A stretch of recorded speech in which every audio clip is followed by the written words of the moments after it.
Sudah masuk 23 Sya'ban 1442. Karena itu ini adalah majlis terakhir kita untuk tafsirul Quran sebelum Ramadan. Setelah itu libur selama Ramadan, sebagaimana Al-Imam Malik rahimahullah, beliau menutup seluruh majlis ilmunya pada bulan Ramadan untuk fokus tilawah Al-Quran, sebagaimana Allah Subhanahu wa taala mengatakan dalam Al-Qur'an, "Syahrul Ramadan alladzi unzila fihil Qur'an." Baiklah, tafsir hari ini insyaallah akan kita selesaikan sampai dengan surah An-Nas. Kita sudah sampai pada surah Al-Kautsar. Kita baca dulu bersama ya. A'udzu billahi minasy syaithanir rajim. Bismillahirrahmanirrahim. Inna a'tainakal kautsar fasalli lirabbika wanhar. Inna syani'aka huwal abtar. Alhamdulillahirabbil alamin. Allahumma arhamna bil Qur'ani amin. Surah Al-Kautsar adalah surah Makkiyah, yaitu turunnya sebelum Nabi hijrah ke Madinah. Dan surah ini adalah surah yang paling pendek karena hanya terdiri dari 3 ayat. Inna a'tainakal kautsar ayat pertama, fasholli lirabbika wanhar ayat yang kedua, inna syani'aka huwal abtar ayat yang ketiga. Allah Subhanahu wa taala mengatakan, inna sesungguhnya kami a'tainaka, kami telah memberikan kepada engkau wahai Nabi Muhammad sallallahu alaihi wasallam Al-Kautsar, kebaikan yang banyak, kebaikan yang sangat banyak. Karena itu fasalli, maka salatlah engkau wahai Nabi, li rabbika, karena Rabbmu, yaitu karena Allah, ikhlas karena Allah. Wanhar, dan menyembelihlah juga karena Allah, bukan karena berhala-berhala sebagaimana orang-orang kafir. Inna sesungguhnya syani'aka, orang yang membenci kepada engkau, huwal abtar, dialah orang yang terputus. Ayat ini ayat yang menggembirakan, atau surat ini surat yang menggembirakan Rasulullah sallallahu alaihi wasallam. Kenapa beliau gembira? Karena beliau dijanjikan mendapatkan Al-Kautsar, kebaikan yang sangat banyak. Diriwayatkan oleh Imam Muslim dari Anas bin Malik bahwasanya Rasul sallallahu alaihi wasallam suatu hari pernah di tengah-tengah para sahabat, tiba-tiba beliau itu ngantuk, tertidur. Setelah itu beliau mengangkat kepala sambil tersenyum. Maka para sahabat bertanya, apa yang menyebabkan engkau tersenyum wahai Rasulullah? Maka beliau mengatakan, unzilat, telah diturunkan alayya, kepada saya, anifan, tadi itu, suratun, satu surat. Lalu beliau membaca, Bismillahirrahmanirrahim. Inna a'tainakal kautsar fasalli lirabbika wanhar. Inna syani'aka huwal abtar.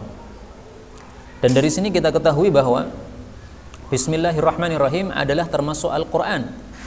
Karena Nabi mengatakan unzilat, telah diturunkan kepada saya satu surat, kemudian beliau mengatakan Bismillahirrahmanirrahim. Maka Bismillah ini termasuk Al-Quran. Kemudian Rasulullah bertanya, atadrun, apakah kalian tahu mal kautsar, apakah sih Al-Kautsar itu? Apa sih Al-Kautsar itu? Faqulna, kami pun menjawab, Allahu wa rasuluhu a'lam, Allah dan Rasul lebih tahu. Maka beliau mengatakan, fa innahu, sesungguhnya Al-Kautsar adalah nahrun, satu sungai, wa'adanihi rabbi azza wa jalla, yang Allah telah menjanjikannya kepada saya akan diberikan nanti di akhirat. Alaihi, padanya, khairun katsir, ada kebaikan yang banyak. Huwa haudun, dia adalah telaga. Taridu alaihi ummati, yang umatku akan masuk ke dalamnya. Mudah-mudahan kita semuanya termasuk yang masuk pada telaga Kautsar ini. Amin ya rabbal alamin. Yaumal qiyamah, nanti pada hari kiamat. Aniyatuhu, ciduk-ciduknya, adadun nujum, sejumlah bintang-bintang, sangat banyak. Fayukhtalajul abdu minhum, lalu diambillah seorang hamba dari mereka, atau dihalangi, ya tidak boleh masuk. Fa aqulu rabbi, maka saya mengatakan, wahai Rabbi, innahu min ummati, sungguh dia termasuk umatku. Fayaqul, maka Allah menjawab, ma tadri, kamu tidak tahu wahai Nabi, ma ahdatsat ba'dak, apa yang mereka lakukan bid'ah-bid'ah setelah matimu. Ini hadis diriwayatkan oleh Imam Muslim. Nah, maka Al-Kautsar di sini sudah ditafsiri oleh Rasulullah sallallahu alaihi wasallam. Yaitu Kautsar adalah satu telaga atau satu sungai. Namanya Sungai Kautsar. Kautsar ini saya terjemahkan tadi adalah kebaikan yang banyak. Itu adalah terjemahan asal. Karena Kautsar dari kata-kata katsir, katsir banyak, Kautsar kebaikan yang banyak. Karena itu ketika seorang ahli tafsir namanya Sa'id bin Jubair mengatakan bahwasanya Al-Kautsar itu menurut guru saya yaitu Ibnu Abbas adalah kebaikan yang banyak yang diberikan oleh Allah kepada Nabi Muhammad SAW, maka sebagian orang bertanya, wahai Sa'id bin Jubair, bagaimana dengan hadis Nabi? Nabi mengatakan bahwasanya Al-Kautsar itu adalah sungai yang ada di surga, bukan sebagaimana dikatakan oleh Ibnu Abbas bahwa itu adalah kebaikan yang diberikan kepada Rasul SAW. Maka Sa'id bin Jubair mengatakan Telaga Kautsar itu termasuk kebaikan yang banyak yang diberikan kepada Rasulullah sallallahu alaihi wasallam. Jadi Al-Kautsar itu kebaikan yang banyak. Salah satunya adalah Telaga Kautsar. Kenapa telaga ini disebut Kautsar? Karena banyak kebaikannya. Tetapi Kautsar tidak harus telaga tersebut. Kenabian itu adalah Kautsar, karena itu adalah kebaikan yang banyak. Pahala di dalam surga yang diberikan kepada Nabi Muhammad sallallahu alaihi wasallam. Al-wasilah, syafaat uzma, pokoknya semua kebaikan besar yang diberikan kepada Nabi Muhammad SAW itu masuk dalam Al-Kautsar. Karena itu Allah mengatakan inna a'tainaka, sesungguhnya kami telah memberi kamu Al-Kautsar. Ini adalah kebaikan-kebaikan yang sudah diberikan oleh Allah kepada Nabi dan juga kebaikan-kebaikan yang akan diberikan nanti di akhirat. Inna a'tainaka, sesungguhnya kami pasti memberi kepada kamu Al-Kautsar, Telaga Kautsar. Karena Telaga Kautsar termasuk kebaikan yang banyak. Tentang Telaga Kautsar ini kita baca satu hadis Nabi sallallahu alaihi wasallam.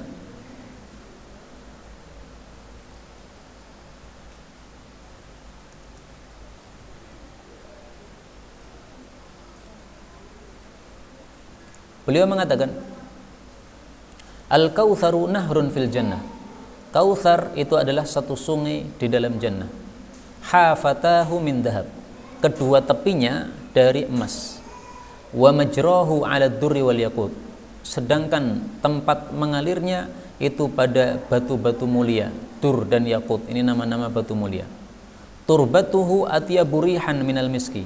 Tanahnya lebih wangi baunya daripada minyak wangi misik. Wa ma'uhu ahla minal asal, airnya lebih manis daripada madu. Wa ashaddu bayadan minal thalji, lebih dahsyat putihnya daripada es. Hadis diriwayatkan Imam Tirmidzi dan hadis ini derajatnya sahih. Nah, ada perselisihan pendapat di antara para ulama. Apakah telaganya Nabi itu di dalam surga ataukah di luar surga? Pendapat yang rajih insyaallah bahwa telaganya Nabi itu di luar surga. Jadi sebelum kita masuk surga, kita menuju dulu kepada Telaga Kautsar ini. Tetapi di dalam surga itu ada sumbernya telaga ini, yaitu namanya Sungai Al-Kautsar. Sungai Al-Kautsar sumbernya di mana? Di surga paling atas, yaitu surga Firdaus. Nah, maka di sana ada sumbernya, kemudian mengalir, kemudian keluar dari surga sampai ada telaga di luarnya. Ini pendapat yang kuat insyaallah taala. Nah, karena itu perlu dibedakan antara sungai dengan telaga. Kalau disebut telaga, haudun itu maksudnya adalah yang di luar surga itu. Kalau disebut sungai itu maksudnya adalah sumbernya dulu yang ada di dalam Jannah Firdaus. Tapi kadang-kadang telaganya ini disebut sungai karena sumbernya dari sungai yang sebelumnya. Kemudian Allah mengatakan fasholli li rabbika wanhar. Maka salatlah karena Allah dan juga menyembelihlah karena Allah.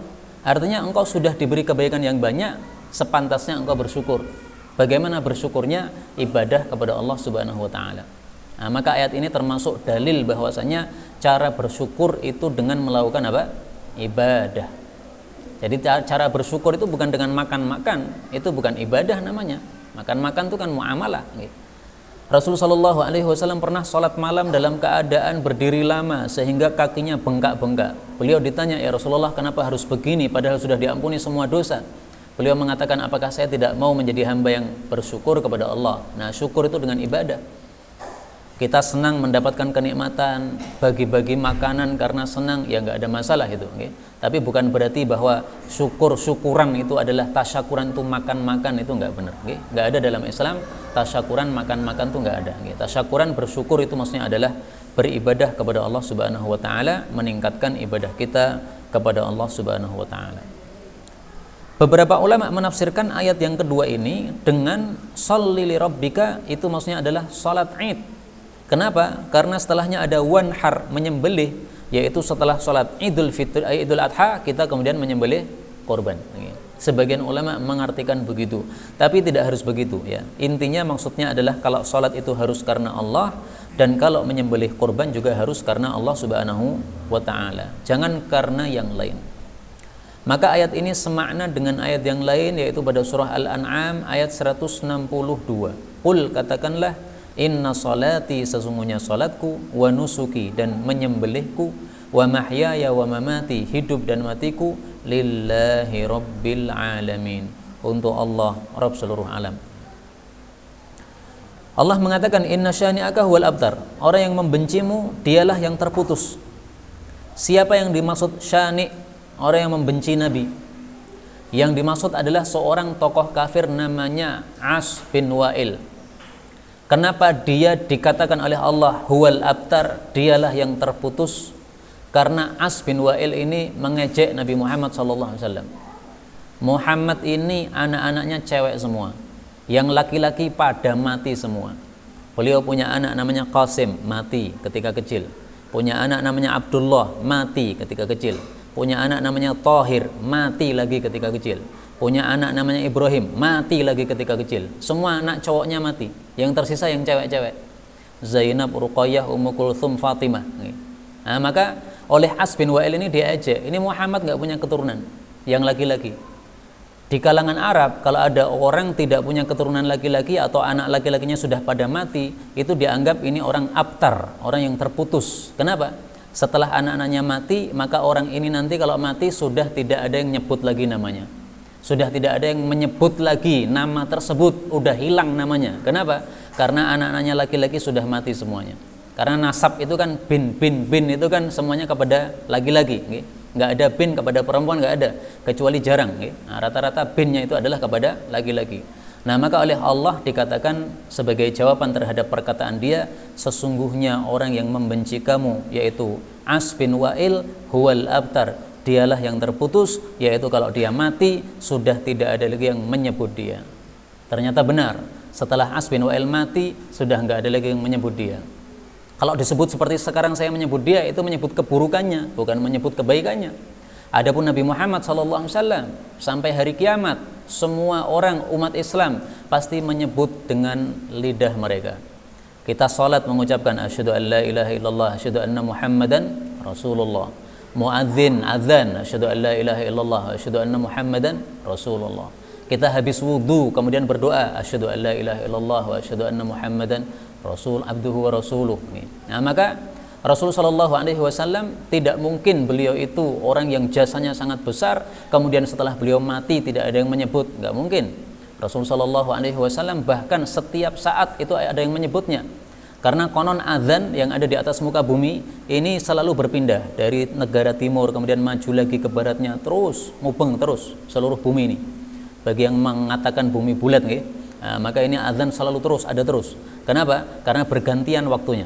Setelah selesai waktu yang timur, maka nanti waktu baratnya nanti akan waktu azan dan seterusnya, sehingga tidak pernah berhenti orang menyebut nama Rasulullah sallallahu alaihi wasallam. Inilah tafsir ringkas untuk surah Al-Kautsar.